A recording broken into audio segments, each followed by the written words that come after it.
Team Fortress 2 is hands down the best hero shooter. It's one of the best FPS games ever made, and it's probably one of my favourite games of all time. However, I haven't played the game properly for about 18 months now, and there are a few reasons for this, all of which we're going to talk about in this video. So, is Team Fortress 2 worth playing again? And better yet, is it good again?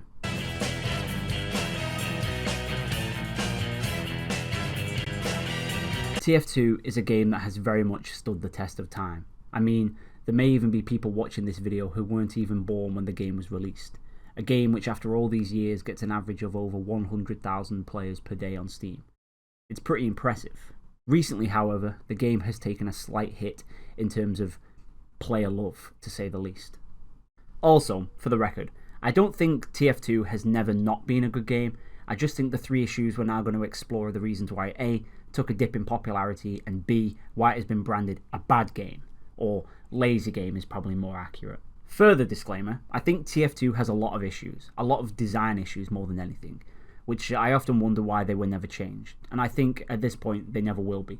And maybe in a future video I'll talk about them, but today I'm strictly exploring the things that are ruining TF2 and not the things that would make it better. So, reason number uno.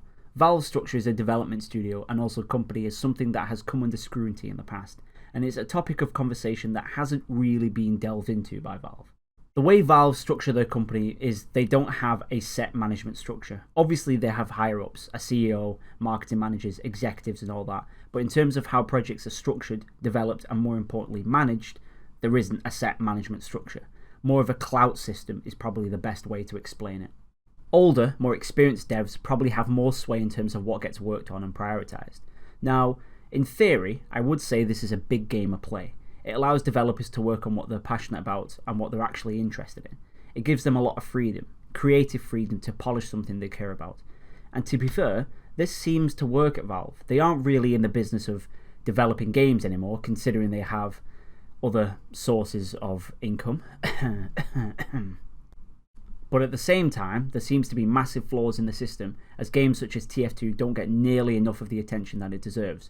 The community and the game as a whole has suffered because of this. Why would you, as a highly qualified programmer, want to work on Team Fortress 2, a 15-year-old game, when you can walk down the corridor and work on cutting-edge, state-of-the-art virtual reality hardware and software? Be honest, what would you pick? I love TF2, but I know what I would pick. Also, as mentioned, Valve don't exactly need the money. TF2 makes them a nice wedge, definitely, but why would you be bothered about the wedge when you can have the entire cheese block on your plate? There isn't really any incentive for Valve or their employees to give TF2 the attention it deserves. Even a recently huge PR scandal for Valve, where mass amounts of the TF2 community began flooding online forums and social media outlets to get Valve to actually pay some attention to their game. IGN posted an article and even got the hashtag SaveTF2 trending on Twitter. And to be fair, this has worked to a degree.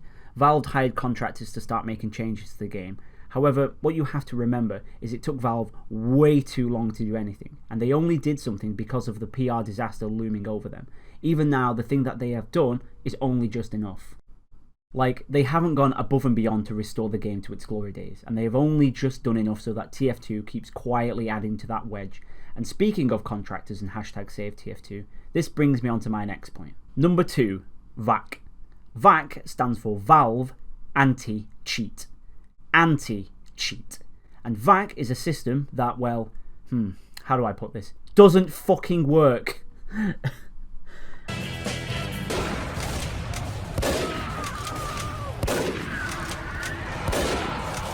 The system does not work. Why, you may be wondering? Good question, viewer. Well, allow me to give you a rundown on what exactly VAC is. The VAC system scans your device for digital signatures inside your computer's memory. Every program in the background of your computer will be scanned for these little signatures, and Valve allegedly has an ever-changing database of new cheating software to add to this database. If your device is scanned and found to have cheating software running on it whilst you're on a VAC-secured server, well, then in theory it's game over. VAC will wait anywhere between a few hours and a few days and then ban your account. The logic behind waiting to ban the player is that if they ban them instantly, the player might not know which cheating software got them detected and banned in the first place. This all sounds good, yeah? And maybe 14 years ago this worked pretty well, but if you've played TF2 or even CSGO for that matter in the last couple of years, then you know yourself how fundamentally flawed this system is. Also, don't get me wrong, VAC does ban cheaters and get people caught, but as a permanent solution it just isn't good enough. Bot makers can create hundreds upon hundreds of accounts at a time, and if it's taking VAC a few hours to a few days to ban one account, then you can see yourself why it doesn't work. Games like Valorant have a much more invasive anti-cheat, which is leagues above what VAC is currently doing. Now, this last point is kinda two separate points, but they blend together quite well, so I'm just going to do like a double-barreled point. First off, the whole Meet Your Match system was a complete shit show. The Meet Your Match update was touted by Valve to be a complete overhaul of the existing UI, and the format by which casual and competitive players select what type of game mode they specifically want. There were a few problems with this. You couldn't pick what public servers you wanted anymore. You had to wait sometimes up to 20 minutes, if not longer honestly, to find a game. Casual servers had XP and you were penalised for leaving a server early. And worst of all, if you wanted to play competitive mode, you had to pay for the premium. It was a disaster. The new queue systems were broken on launch. You had tens of thousands of players all queued at once whilst the matchmaking system chugged along, struggling to put players into a game. Finally, last but by no means least, the competitive mode was just as bad and had a paywall on release. Games would be instantly nullified if one player left at any time during the game. This, along with the matchmaking, contributed to why the comp mode was complete ass and why it kinda still is. TF2's class, weapon and even map balance really doesn't suit a 6v6 game mode. The only reason that the community's 6v6 works is because there are a lot of restrictions on what classes you can play and what unlocks you can use. Without those restrictions, the balance of competitive games are completely terrible. The MMR system exists, but the problem is, if you get to high enough rank, you're unable to find a game because the game mode just isn't that popular, and that is still how it is now. Ultimately, after 6 years, this is the reality of TF2. The comp mode is completely dead, and people have either accepted that quick play isn't coming back and have just gotten used to the queue system, or have completely migrated to community servers. It's pretty sad, but it is what it is, I guess.